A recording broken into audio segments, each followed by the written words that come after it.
ఈరోజు టాపిక్ మృత్యువు సాక్షాత్కారము. రాజాకు 14 సంవత్సరాలు నిండడానికొచ్చాయి. బెనారసు జ్యోతిష్య భవిష్యవాణి ప్రకారము ఈయన చిన్నప్పుడే వచ్చి 'రజనీషు' ఆయన భవిష్యత్తు ఎట్లా ఉంటుందనేది చెప్పారు గదా! ప్రతి 7 సంవత్సరాలకొకసారి ఆయనకు మృత్యుయోగం ఉంది అని. అయితే ఆయన భవిష్యవాణి ప్రకారము 'రజనీష్‌కు' 7, 14, 21 ఇలా ఏడేసి సంవత్సరాలు అంతరంలో మృత్యువు యోగముందని రాజా తల్లిదండ్రి, అమ్మమ్మ, తాత మరియు కుటుంబ సభ్యులందరూ భయపడుతున్నారంట. ఇప్పుడు రాజాకి 14 సంవత్సరాలు నిండాయి కాబట్టి. నచికేతునిలా రజనీష్ కూడా మృత్యువు సాక్షాత్కారాన్ని సంపూర్ణ స్పృహతో పొందదలిచాడు. కాకి మాస్టర్‌కు 7 రోజుల సెలవు పత్రం ఇచ్చాడు. అది చూసి ఆయన కాకి మాస్టర్ అన్నాడంట, "నీవు 10, 15 రోజులు సెలవు పత్రం లేకుండానే బడి మానేశావు. ఇప్పుడేమో నీవు 7 రోజులు ఇంటి నుండి కూడా వెళ్తావా?" అని చెప్పి అడిగారంట. "అసలు పూర్తి వివరణతో తెలుపు నాకు. ఇది పూర్తి వివరంగా తెలుపుతేనే నేను ఈ పత్రాన్ని పుచ్చుకుంటాను" అని మాస్టర్ అన్నాడంట. అప్పుడు రజనీష్ అన్నాడు, "నది పక్కన ఉన్న పాడుబడ్డ శివాలయంలో యముని ధ్యానం చేసిన మృత్యువు సాక్షాత్కారం చేయదలిచాను నేను. ఆ పాడుబడ్డ శివాలయంలో నాకు ఈ ఈ ఈ ఈయనకు మృత్యుయోగం ఉంది కాబట్టి, నేను యముని ధ్యానం చేసి మృత్యువును సాక్షాత్కారం చేయదలుచుకున్నాను" అని చెప్పాడంట ఈ 7 రోజులు. అప్పుడు కాకి మాస్టర్ అన్నాడు, నచకేతుని వలె తపస్సు చేయదలిచావన్నమాట. నచకేతుని వలె తపస్సు చేయనవసరమేం లేదు. దాని సాక్షాత్కారము ఇంట్లో అయినా, బడిలో అయినా, బజార్‌లో అయినా ఎక్కడున్నా కావచ్చు. మృత్యువనేది ఎక్కడున్నా వస్తుంది. నచకేతునిలాగానే తపస్సు ఏం చేసి ఆ మృత్యువు సాక్షాత్కరించుకోవాల్సిన అవసరం లేదు అని చెప్పేసి కాకి మాస్టర్ అన్నారంట. అది మిమ్మల్ని వెతుక్కుంటూనే వస్తుంది. మనం ఏం దానికోసం దాన్ని ప్రత్యక్షం జేసుకోవాల్సిన అవసరం లేదు అని ఆయనన్నారంట. ఇంకా ఏమన్నారాయన, "నేను కూడా ప్రతీక్ష చేస్తున్నాను.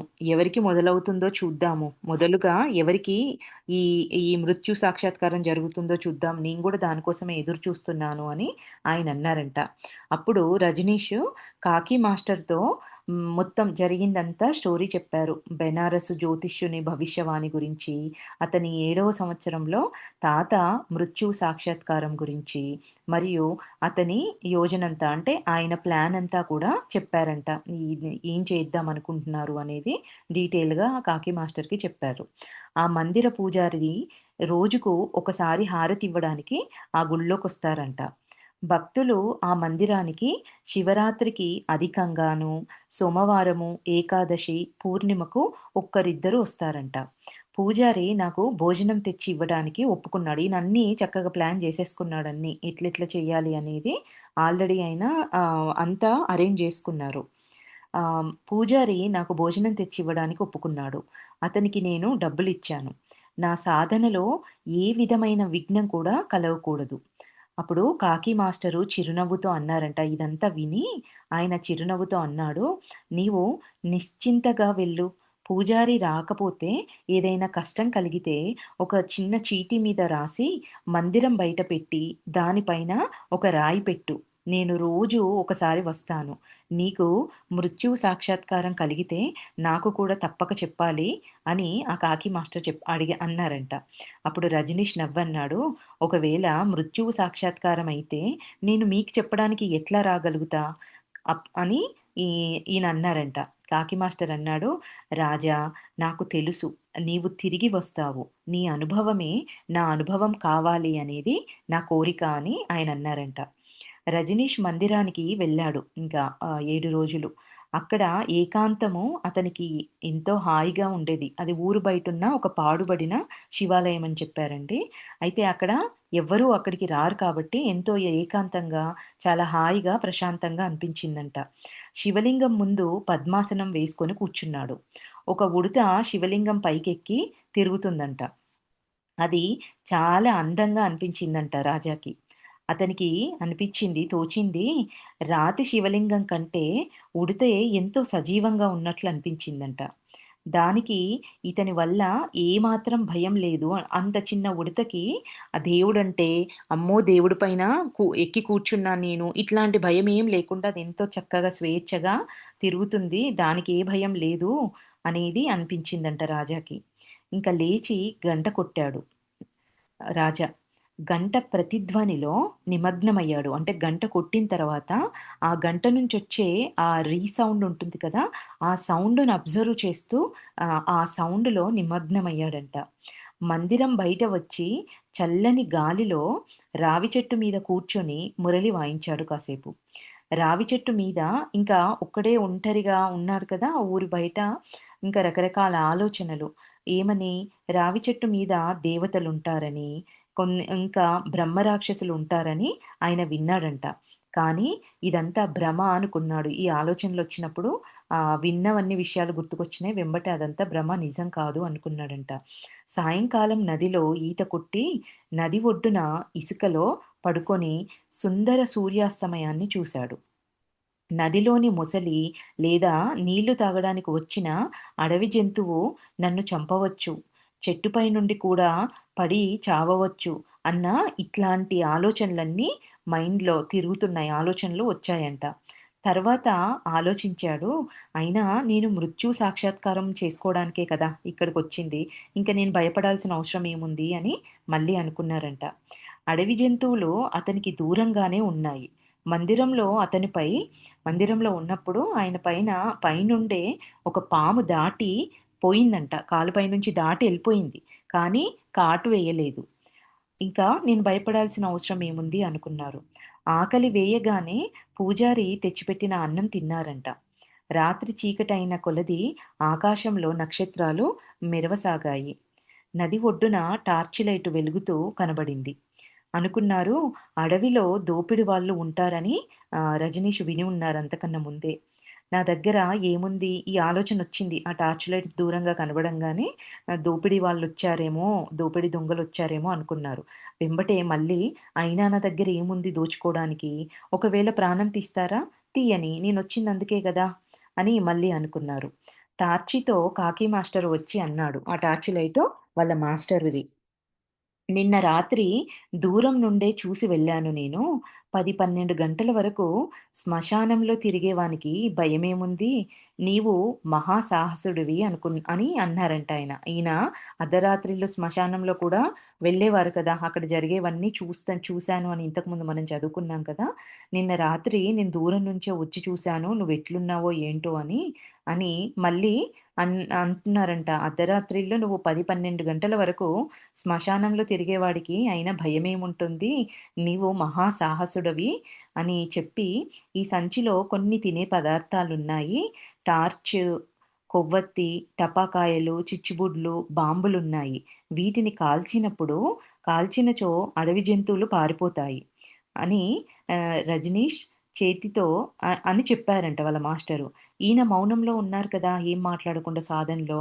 అప్పుడు రజనీష్ చేతితో సైగ చేయగానే కాకి మాస్టరు వెళ్ళిపోయాడు. వెళ్ళిపోమని చెప్పేసి సైగ చేశారు. ఇంకా 2 రోజులు అట్లా గడిచాయంట. మూడో రోజు ఏం జరిగింది, సాయంకాలం వర్షం వచ్చినందువల్ల రాత్రంతా మందిరంలోనే గడిపాడంట. ప్రకృతిలో బయటికెళ్ళలేదు ఆ టెంపుల్‌లో నుంచి. ఎప్పుడో రాత్రి గాలి వల్ల ఆ టెంపుల్‌లో ఉన్న దీపము ఆరిపోయింది. వెలిగించే ప్రయత్నం చేయలేదంట రాజా. కూర్చొని వచ్చే పోయే శ్వాసను చూస్తున్నాడు. అబ్జర్వ్ చేస్తున్నారు శ్వాసని. శ్వాస శరీరానికి, ఆత్మకు మధ్య వంతెన అంటున్నారు. శ్వాసపై ధ్యాస ఉంచినచో విచారాలన్నీ మాయమయ్యాయంట. ఆ శ్వాసను గమనించినప్పుడు. భయాలు అప్పటిదాకా రకరకాల భయాలు వస్తున్నాయి కదా! ఆ శ్వాసను గమనించినప్పుడు విచారాలన్నీ మాయమయ్యాయి అంటున్నారు. లోపల ఒక గాఢమైన శాంతి వ్యాపించిందంట. ఉదయం స్వప్నంలో తెల్లవారుజామున కలలో మగ్గా బాబా, పాగల్ బాబా కనిపించారంట. తర్వాత అతడు ధ్యానంలో మునిగిపోయాడు. తర్వాత 2 గంటలు నదిలో ఈది మందిరంలోకి వచ్చి మళ్ళీ మౌనంగా కూర్చున్నారంట. ఇది నెక్స్ట్ అండి సటోరి. సటోరి అంటే ఇది ఈ జపాన్ బౌద్ధంలోని పదమండి సటోరి. అంటే ఇది ఒక ఆధ్యాత్మిక మేలుకొలుపు లేదా అనుభవంతో వచ్చిన ఈ జ్ఞానము. అయితే ఆరో రోజు ధ్యానంలో కూర్చున్నప్పుడు 2 ఈగలు ముఖం మీద కూర్చున్నాయి రజనీష్‌కి. మనసు ఏమంటుంది? వాటిని ఎగరగొట్టమని చెప్పింది మనసు. ఆలోచించాడంట. మృత శరీరము ఎలా ఎగరగొట్టగలదు? ఒక్క నిమిషము దురద, ఆందోళన అనిపించాయంట. ఇవన్నీ అనిపించినా గూడా 2 ప్రతిసారి మనసు దాని డ్రామా అది ఆడుతుంది. కానీ ఆయన వెంబటే ఎంతో ఎరుకగా చెప్తున్నారు. ఆహ్, ఇప్పుడు ఆ 2 ఈగలొచ్చి ముఖం మీద వాలినప్పుడు వాటిని ఎగరగొట్టమని చెప్పినప్పుడు ఆయన అనుకున్నారు. న్యా మృత శరీరము ఆరో రోజుకొచ్చేసాను. నేను చనిపోవడానికి దగ్గరలో ఉన్నాను కాబట్టి, ఈ చనిపోయే శరీరము ఇది ఆ ఈగలను ఎగరగొట్టగలదా ఇది? ఒక అని అనిపించిన వెంబటే ఇంకా నెక్స్ట్ ఏం జరిగింది? దురద కూడా అనిపించిందంట. ఆందోళన అని అనిపించింది దాని తర్వాత. కానీ రాజా సంకల్పం అనేది ఎంతో ఆహ్, దృఢం కాగానే అన్నీ తగ్గిపోయాయంట. ఇప్పటి వరకున్న ఆలోచనలు, దురద, ఆందోళన అన్నీ బోయాయి. ఒక గంట మౌనంగా కూర్చున్న తర్వాత పడుకొని మనసుకు ఆజ్ఞాపించాడు. కాళ్ళు నిశ్చలమయ్యాయంట. శాంతమయ్యాయి. ప్రతి ఒక్క అంగము శరీరంలో ఉన్న ప్రతి ఒక్క అంగము పైన ధ్యానం కేంద్రీకరిస్తూ క్రమంగా ఆదేశమిచ్చాడు. అన్నీ నిష్క్రియమయ్యాయి. అన్ని అవయవాలు అన్నీ వాటి నుంచి ఆ చైతన్యం అనేది బయటికొచ్చేస్తుంది. అన్నీ శాంతమయ్యాయి. ఒక దోమ ముఖం మీద కూర్చొని రక్తం పీలుస్తుంటే అన్నాడు, "మరణించే వానికి రక్తం పీలిస్తే ఏముంది?" అనుకున్నారంట. తర్వాత శ్వాస, విచారాలు, మనసు పూర్తిగా శాంతమయ్యాయి. మృత్యువు రాలేదు కానీ, తానే స్వయంగా శవమయ్యాడు. అన్నిటి నుంచి విడిపడుతున్నాడు. అన్నిటి నుంచి విడిబడి బయటికి విడిగా చూడగలుగుతున్నారు. శరీరాన్ని, చైతన్యాన్ని ఒక సూక్ష్మమైన వెండి దారము కలుపుతుంది. కొద్ది దూరంలో నిలబడి మృత శరీరాన్ని చూస్తున్నారంట. అంటే ఆయన శరీరం నుంచి బయటికొచ్చేశారు. కొద్ది దూరంలో నిలబడి మృత శరీరాన్ని చూస్తున్నాడు. 6 రోజులు గడిచాయిట్లా. ఈ ఆరో రోజుల ఈ 6 రోజుల ఏకాంత మౌనంలో అనేక అనుభవాలు పొందాడు. లోపలంతా ప్రకాశమే. ప్రకాశమే ప్రకాశం. శక్తి శక్తిపాత రూపంలో ప్రభు ప్రసాదము పొందాడు. అంటే కళ్ళు మూసుకున్నప్పుడు ఇద్దరు బాబాలు మరియు కుంభమేళాలో చెట్టు కింద కలిసిన సిద్ధుడు ముగ్గురు దర్శనమిచ్చారంట. అప్పుడు మనసులో అన్నాడు, "మీరు ముగ్గురు ఒకేసారి ఎలా కనిపిస్తున్నారు నాకు? ఇదంతా ఏం జరుగుతోంది నాకు?" అనేసి అడిగారంట. అప్పుడు పాగల్ బాబా అన్నాడు, "నిన్ను చూడ్డానికి మేమొచ్చాము" అని చెప్పారంట. మగ్గా బాబా అన్నాడు, "ఇవి కొత్తేమి కాదు నీకు. ఎందుకంటే 700 సంవత్సరాల పురాతన జ్ఞాపకాలు టిబెట్‌లో లామాగా ఉన్నప్పటివి ఇవన్నీ. నీకు నీకు సటోరి ప్రారంభమైంది. నిద్రిస్తున్న శక్తులన్నీ మేల్కొంటాయి" అని ఆయన చెప్పారంట. ప్రభు ప్రసాదము నీపై కురుస్తుంది. మనసులో ఆయన రాజా మనసులోనే ముగ్గురికి ప్రణామం చేశారంట. ముగ్గురు మాయమైపోయారు. ఇది స్వప్నమా నిర్ణయించలేకపోయారంట. ఇదయిపోయిన తర్వాత ఇది కలనా? నిజమా? అని చెప్పేసి. మధ్యాహ్నం మందిరానికి వెళ్ళినప్పుడు పూజారి రాజాను చూసి ఆశ్చర్యపోయాడంట. ఎందుకంటే కళ్ళలో మెరుపు, ముఖంలో తేజస్సు. ఈ ఈ రోజు రాజాకి భోజనం కూడా ఎంతో స్వాదిష్టంగా ఉంది. ఎంతో రుచిగా అనిపించింది. ప్రకృతిలో ఎన్నడూ లేని సౌందర్యం కనబడుతోందంట. 2 కనుబొమ్మల మధ్య ధ్యానం నిల్పగానే అనుభవమయ్యింది. తెల్లని మంచు కురుస్తున్నట్టుగా లోయలోనికి వెళ్ళాడు. అంటే కనుబొమ్మల మధ్యలో భూమధ్యంలో దృష్టి పెట్టగానే ఆయనకి ఒక అనుభవాన్ని కలిగిన అనుభవాన్ని ఇక్కడ చెప్తున్నారండి. తెల్లని మంచు కురుస్తున్న ఒక లోయలోకి వెళ్లారంట. టిబెట్‌కు టిబెట్‌కు చేరాడా అని అనిపించింది. తాత మరణ సమయంలో లామా తిబ్బత్తు మంత్రం జ్ఞాపకమొచ్చింది. అంతలో మంచు మాయమయింది. నలువైపులా ప్రకాశంతో నిండిపోయింది. సప్త రంగుల చల్లని నిప్పురవ్వలు కురిశాయి. మందిరం ఒక మూలలో 7 అడుగుల విష నాగుపాము కనిపించిందంట. దాని కళ్ళు మెరుస్తూ ఉన్నాయి. అది రజనీష్ దగ్గరికి వస్తుంటే అతడు మనసులో దానికి నమస్కరించి అన్నాడు, "రండి మృత్యువు దేవత. స్వప్ స సర్పరూపంలో వచ్చారా?" ఈ పాము కనిపించడము ఇది అనుభవం కాదండి. స్వయంగా ఆ పాము వచ్చింది మందిరంలోకి. దాని కళ్ళు ఇట్లా మెరుస్తూ ఉన్నాయంట. రజనీష్ దగ్గరకొస్తూ ఉంటే, ఆ పాము రజనీష్ దగ్గరకొస్తూ ఉంటే, ఆయన మనసులో దానికి నమస్కరించి అన్నారు, "రండి మృత్యుదేవత, సర్పరూపంలో వచ్చారా? మీకు నా స్వాగతం. నీకోసమే నేనెదురు చూస్తున్నాను." దాని కళ్ళు మనుల్లాగా మెరుస్తున్నాయంట. అది కాళ్ళపై నుంచి పారి మాయమయ్యింది. అతని కళ్ళు మూసుకున్నాయి. వెంబటే వెన్నుపూసలో కంపనలు ప్రారంభమయ్యాయి. అరికాళ్ళ నుంచి విద్యుత్తు వెన్నుపూస ద్వారం ప్రవహిస్తూ సహస్రారానికి చేరుకుంది. మస్తిష్కంలో మణిలాంటి మెరుపు సూర్యుని ప్రకాశంలా మారింది. అన ఆనంద సాగరంలో ఆహ్, మునిగిపోయారు. ఆనంద సాగరంలో మునుగుతూ పోయాడు. మునుగుతూ పోయాడు. అలా మునుగుతూ, మునుగుతూ పోయాడు అంటున్నారు. ఎప్పుడు నిద్రపోయాడో కూడా తెలీదు అన్నారు. ఇంకా నెక్స్టు పరివారంలో చింత. అంటే ఆయన, ఆయన కుండలిని కూడా రైజ్ అయిపోయింది. థర్డ్ ఐ ఓపెన్ అయ్యింది. శరీరంలో నుంచి బయటికొచ్చారు. అప్పటికి 14 సంవత్సరాల పిల్లాడు. ఇంకా పరివారంలో చింత. రజనీష్ చెప్పి వెళ్ళినందువల్ల పరివారమంతా చింతలో ఉంది.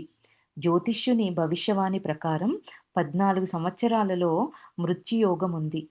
తండ్రి శంభూబాబు వద్దకెళ్ళి అన్నాడు. తండ్రి శంభూబాబు లాయర్ అని అనుకున్నాం కదా అండి. వద్దకెళ్ళి అన్నాడంట, "రజనీషు 2, 3 రోజుల నుంచి లేడు. మీకేమైనా తెలుసా? అతనికి 14 సంవత్సరాలలో మృత్యుయోగముంది. మరియు పాగల్ బాబా నాతో అన్నాడు, వానిని రక్షించాలి, కాపాడాలి. కావున నాకు భయంగా ఉంది. పాము కాటు వేసిందా? లేదా నదిలో మునిగిపోయాడా? లేక ఏదైనా దుర్ఘటన ఘటించిందా?" అని ఇవన్నీ అడిగారంట. అంటే ఈయన నేను పలానా చోటుకెళ్తున్నానని చెప్పలేదు. నన్ను మీరు ఈ ప నేను 7 రోజులు మీరు నన్ను డిస్టర్బ్ జేయకండి అని చెప్పి ఇంట్లో నుంచి వెళ్లారే తప్ప ఆయన ఎక్కడికెళ్తున్నారు, ఏం జేస్తున్నారు అని మాత్రము ఏం చెప్పలేదు. శంభూబాబు అన్నాడు, "మీరు అతని గురించి చింతించకండి. చింతించవలసిన అవసరం ఏం లేదు. సమస్త అస్తిత్వము మరియు పాగల్ బాబా అతన్ని కాపాడతారు. సమస్త అస్తిత్వము, అంతా విశ్వము ఆయన్ని కాపాడుతుంది. ఆయన విశ్వంతో పాటు ఇంకా పాగల్ బాబా కూడా ఆయన్ని రక్షిస్తారు" అని చెప్తున్నారు. అతనికి ఏమైనా అపాయం జరిగితే నాకు తెలుస్తుంది అని కూడా అన్నారు. వీళ్ళిద్దరు చక్కగా కనెక్ట్ అయ్యి ఆయన కూడా స్పిరిచ్యువల్‌గా ఉన్న మనిషి కదా! ఆయనకి ఏం జరిగినా నాకు తెలుస్తుంది అని చెప్తున్నారు. తండ్రి అన్నాడు, "అతడు అపాయంలో పడతాడు. ఇతరులను కూడా అపాయంలో వేస్తాడు. అందరికీ నేను జవాబు ఇవ్వలేక చస్తున్నాను. మీకు తెలుసు కదా!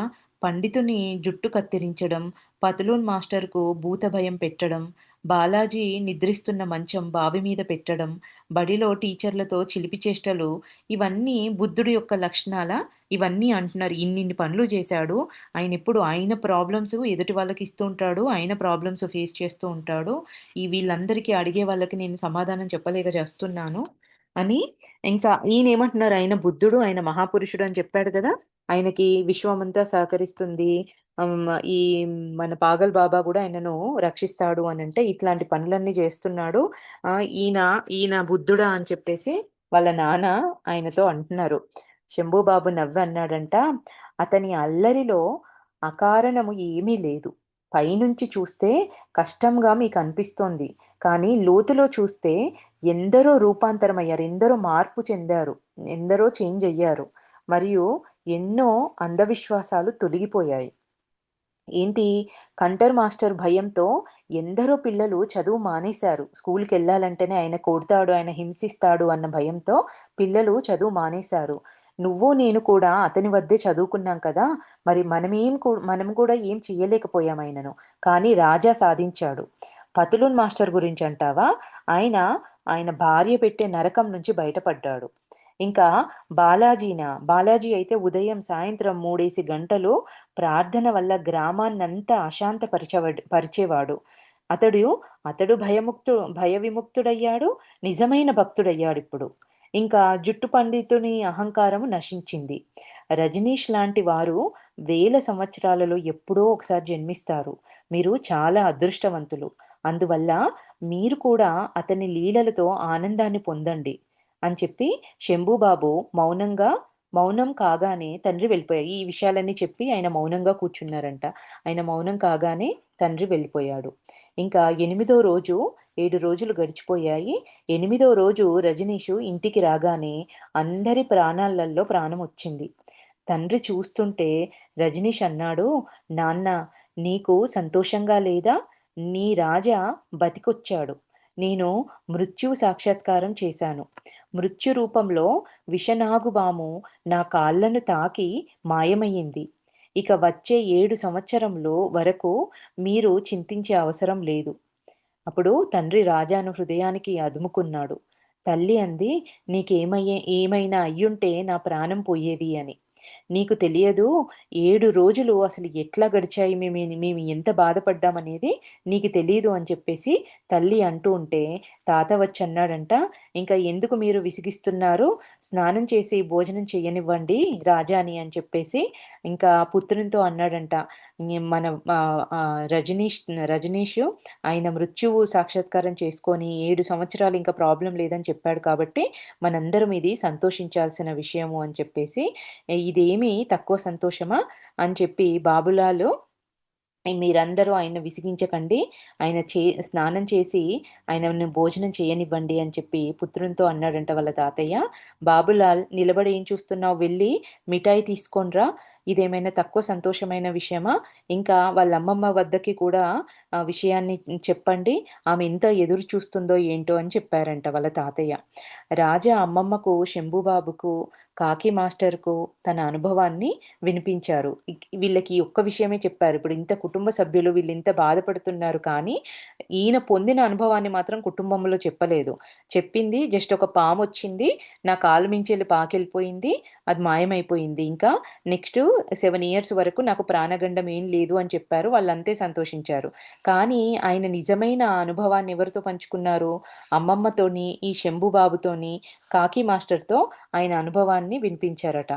కేవలము ఆయన ఘటనలు మాత్రమే కాదు, ఘటన ఏమంటున్నారు, కాకి మాస్టర్‌కు తన అనుభవాన్ని వినిపించాడు. కేవలం ఘటనలు మాత్రమే, అనుభూతిని కాదు. జరిగిందని చెప్పారు కానీ, ఆయన పొందిన అనుభూతిని మాత్రం పంచలేరు కదా! అదే అంటున్నారు. నెక్స్టు పరివారంలో పంపకం. రజనీష్ తాత హజారీలాల్ తన ఇద్దరి కొడుకులకు ఆస్తి పంచి పెద్ద కొడుకుకు కొత్త దుకాణం పెట్టుకోవడానికి డబ్బులిచ్చారంట. బాబులాల్ సపరివారంతో అత్త ఇంట్లో ఉండి పక్కనే స్థలం కొని మొదట దుకాణం కట్టి వ్యాపారం ప్రారంభించాడు. బాబులాలు రజనీష్ వాళ్ళ తండ్రి పేరండి బాబులాలు. ఆయన మొత్తం కుటుంబంతో అత్త ఇంట్లోనే అంటే రాజా వాళ్ళ అమ్మమ్మ వాళ్ళ ఇంట్లోనే ఉండి, ఆ ఇంటి పక్కనే కొంత స్థలం కొని ఫస్ట్ మొదటగా దుకాణం కట్టి వ్యాపారం ప్రారంభించారంట. వేరుపడ్డారు గదా! తర్వాత ఇల్లు పూర్తి చేసి ఒక వారం తర్వాత గృహప్రవేశం చేశారంట. అంటే వారం తర్వాత గృహప్రవేశం ఉంది. ఇంక చేయలేదు. గృహప్రవేశం ఉంది. అప్పుడే ఏం జరిగిందంట, ఒక రాత్రి కుంభవర్షమొచ్చి ఇల్లు పూర్తిగా కూలిపోయింది. కొత్తగా కట్టిన ఇల్లు. కట్టడం చూసేవారు కట్టడం చూసేవాళ్ళెవరు లేనందువలన అట్లా జరిగింది. బాబులాలు ఏం చేశారంట, వాళ్ళ నవ ర రాజా వాళ్ళ తండ్రి ఏం జేశారు, మిఠాయి కొని తెచ్చి ఇరుగు పొరుగు వాళ్ళందరికీ పంచిపెట్టాడంట స్వీట్‌ని. అందరంటున్నారు, "ఇల్లు కూలిపోయినందుకు దుఃఖించే బదులు నువ్వు స్వీట్లు పంచుతున్నావు, సంతోషిస్తున్నావు ఏంటి?" అనేసి అంతా ఇరుగు పొరుగు వాళ్ళంటే, వాళ్ళ నాన్న ఏమంటున్నారు, "ఇల్లు పూర్తి కాగానే మేము ఒకవేళ ఆ ఇంట్లోకి వెళ్ళుంటే మేమందరం చనిపోయేవాళ్ళము. అట్లాంటి ఇల్లది. అది సరిగ్గా లేదు. మేమెళ్ళక ముందే ఆ ఇల్లు కూలిపోయింది అనంటే, మేము ఈరోజు జీవించి ఉన్నామంటే, ఇది సంతోషించాల్సిన విషయమే కదా! అందుకనే నేను మిఠాయిలు పంచుతున్నాను" అని వాళ్ళ తండ్రి చెప్పారంట. ఈసారి కొత్త ఇల్లు మళ్ళీ కొత్త ఇల్లు అమ్మమ్మ పర్యవేక్షణలో 6 నెలలలో తయారైందంట. బాబులాల్ మొదట దుకాణమేమో హార్డ్‌వేర్‌తో ప్రారంభించి తర్వాత బట్టలు కూడా పెట్టారంట. నెక్స్ట్ ఇంకొక షాప్‌లో బట్టల దుకాణం కూడా మొదలుపెట్టారు. విజయ దుకాణంలో పూ విజయ దుకాణంలో పూర్తిగా సహకరించాడు. పరివారము వేరుపడ్డా వారిలో ప్రేమ ఏమాత్రమూ తగ్గలేదు. రాజా రాత్రి తాత వద్దనే పడుకునేవారంట. భోజనం చేసేవాడు. మేనత్త రాజా తల్లి పైన ఎన్ని చాడీలు చెప్పినా కూడా వాళ్ళమ్మ అసలు నోరు విప్పి ఒక మాట కూడా అనేది కాదంట. అంటే రాజా వాళ్ళమ్మ, రాజా వాళ్ళత్త వాళ్ళమ్మ పైన చాడీలు చెప్పి ఎన్నన్నా కూడా ఈమ తిరిగి సమాధానం ఇచ్చేది కాదు. నోరెత్తి ఏది అనేది కాదంట. వేరుపడటం వల్ల ఆమెకి సుఖ సంతోషం కలిగింది. ఈ బాధలు ఏవి వాళ్ళతో మాటలు ఇవేవి లేకుండా ఇంతకుముందు కూడా చెప్పారు కదా! మనం చదువుకున్నాము. ఎంతసేపు ఇంట్లో ఉన్న ఆ చాకిరీ అంతా ఈమొక్కతే చేసేది అని. ఇవన్నీ వీటి నుంచి బయటపడింది వాళ్ళమ్మ. అందరి ఆగ్రహం కారణంగా అమ్మమ్మ రాజా వెంబటే ఉండేది. అంటే రాజా పైన ఎప్పుడు ఈయన చేసే పనులకి అందరూ కోపగించుకునేవాళ్ళు కాబట్టి, అమ్మమ్మ ఎప్పుడూ రాజా వెంబటే ఉండేది. ఆయనని సేఫ్‌గా ఆయనని ఈ మాటల నుంచి సేవ్ జేయడానికి. ఇంకా నెక్స్ట్ టాపిక్ ఒక సూఫీ సన్యాసి. ఒకరోజు రాజా తండ్రి ఏం జేశారంట, ఒక సూఫీ ఫకీర్‌ని ఇంటికి తీసుకొచ్చాడు. ఎందుకంటే ఆయన ఎట్లున్నారంట, ఒక పొడుగాటి నల్లని చొక్కా వేసుకొని, తలకు నల్లని రుమాలు ఒకటి కట్టుకొని ఉన్నారంట. మెడలోనేమో పెద్ద పెద్ద పూసలున్నాయి వేసుకొని. అతనిని రజనీష్ గదిలో అతడు రజనీష్ గదిలోకి తీసుకొచ్చారు వాళ్ళ నాన్న. అతడు రాగానే గోడలను, మూలలను వాసన చూస్తున్నాడు. రజనీష్ తండ్రిని అడిగాడు, "ఈ మహాశయుడెవరు? అసలెందుకు తీసుకొచ్చావు?" అని చెప్పి. వాళ్ళ నాన్న అన్నాడంట, "ఇతడొక సిద్ధుడు, సూఫీ బాబా. నీ పిచ్చిని తగ్గించడానికి తీసుకొచ్చా నేను" అని వాళ్ళ నాన్న జెప్పారు. ఆ ఫకీరు రజనీష్ వద్దకొచ్చి రజనీష్ శరీరాన్ని వాసన చూశాడంట. తండ్రి ఫకీర్‌తో అన్నాడు, "నా కొడుకు వెర్రి తగ్గడానికి ఆశీర్వాదం ఇవ్వమంటే, మీరేమో అతన్ని బలపరుస్తున్నట్టుగా ఆయన దగ్గరికెళ్లి మీరేంటి ఆయనని స్మెల్ చేస్తున్నారు" అనేది వాళ్ళ నాన్న. అయితే వాళ్ళ నాన్న అన్నారంట, "సూఫీ బాబా అన్నాడు, గది మరియు ఈ బాలుని శరీరము నుండి ఏ సుగంధం వస్తుందో, అది పరమాత్ముని ఆరాధన సుగంధం అది. నీపై భగవంతుని మహాకృప ఉంది. ఇలాంటి బిడ్డనిచ్చాడు నీకు. ఇక ముందు ఇతడు ఏది చేస్తే దాన్ని చెయ్యనివ్వు. ఇతన్ని నువ్వాపకూడదు." అతడు రాజా వైపు తల వంచి అన్నాడు, "నన్ను క్షమించు. ఈ అల్పుడు నీ గదిలోకి వచ్చి నీ ఆరాధనలో విఘ్నం కలిగించాడు" అని చెప్పేసి వెళ్ళిపోయాడంట ఆ సూఫీ మాస్టరు. రజనీష్‌తో ఈ విషయాలన్నీ చెప్పి. అతని తండ్రి తల కొట్టుకొనన్నాడు, "నువ్వు సగం పిచ్చోడివంటే అతడు పూర్తి పిచ్చోడిలా ఉన్నాడు. ప్రపంచంలో నీకంట మించిన పిచ్చోళ్ళున్నారు" అని చెప్పేసి, ఎవరైనా గోడలను, గదిని, మనిషిని వాసన చూసి భవిష్యవాణి చెప్తారా అసలెవరైనా? అని చెప్పి అన్నారంట. దానికి ఈ మాటలన్నీ విని రాజా నవ్వి అన్నాడు, "నాన్న, ఆ ఫకీరు నా ప్రపంచం మనిషి. నీ ప్రపంచం మనిషి కాదతను. అతనికి అంతర్దృష్టి ఉంది" అని చెప్పి రాజా అన్నారంట. తండ్రి ఈ మాటలన్నీ విని ఆశ్చర్యంతో చూస్తూ ఉండిపోయారంట. ఏంటో ఇదంతా అని చెప్పేసి. ఇదండి, దీన్నిక్కడికి ఆపుదామివాళ. Thank you.